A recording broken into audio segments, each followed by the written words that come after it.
This interesting demo game under the name of Project Nostalgia, it has been out for a while and you can find it over on itch.io, but it does have some very quirky and interesting concepts that I think are worth talking about. You begin the game waking up in an unknown kind of area, like almost like a park, and it's like as if you don't remember where you are. It's like in some cases you have some form of amnesia and you can't understand as to what's going on or how you ended up there, and you're trying to find a way back to safety, which will lead you on a short journey to try and look for help. But in order to do that, you have to gather some resources. So you'll have to find your backpack because you don't necessarily remember where you left it, but it won't be long before you do find it if you are aware of your surroundings, which will take you on a journey then to figure out what's going on. And it almost feels like you're in the middle of some nightmare, like you're asleep but you can't wake up, because a lot of weird things happen all around you. Once you go into a different area, things will start to change pretty much live in front of you, where hedges and the surrounding areas in which you're standing start to go up in flames, and you have to avoid all of the hazards that lie in wait. But at the same time, you feel like you're being watched the whole time. It definitely has a very, very eerie aesthetic to it. If anything, you can definitely feel that it has a lot of influences from classic survival horror games, even with the likes of Silent Hill, as it does have that kind of pixelated PS1 aesthetic to it, which definitely adds to that whole atmospheric tension that it gives off. We would play in the summer. Good. We must keep going.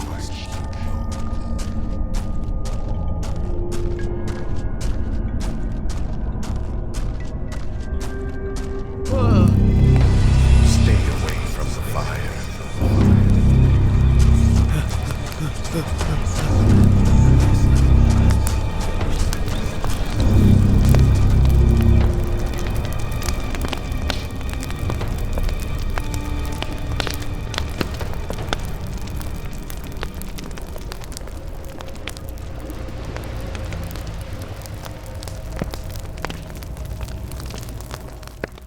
Now, it is a relatively short demo. Your first playthrough of it now will kind of take you a while to figure out what to do, but when you play through it a few times, it won't take long to get through everything, because the game in many ways is quite linear. But while you also feel like you're being stuck in a nightmare, the game also does kind of gloss over taboo subjects, with people doing self-harm and the like, and even worse. So you can kind of get a glimpse that there's something not right, that things have happened, and you can't understand why or why you're there. For me, looking at it from a visual standpoint, yes, it definitely has the Silent Hill vibe down to a T, but it has almost like a gothic appeal, and it also reminds me of very like the visual style of Nightmare Creatures that would also have been on the PlayStation 1, as that had a very unique gothic theme based around it, and the pixelated low poly visuals definitely added so much atmosphere and ambience to the aesthetic as well, which this game definitely captures, I think, down to a T. Yes, it's short, but if you're interested in classic survival horror style games, this might be one to try, even though it is quite short. And what's really cool about a lot of these games is that they do present a lot of potential. Now, a lot of these games potentially were designed as part of just hobbyist projects, or even as part of game jams in many cases, or in some scenarios they were developed with the intention to make it into some form of a full release, but somewhere along the line either development got cancelled or they just never really kind of picked it up from where they left off. But that doesn't take away from the fact that it does offer some very interesting aesthetics, visuals, and just overall gameplay and ideas, with an interesting story that could definitely be added to. But I would definitely give it a look. There'll be a link in the description to check it out. I would definitely recommend checking it out if you get the chance. And yet this is but among many other rare, interesting and obscure indie horror games that are currently out there that many of us don't know about, and you can do so in this next video.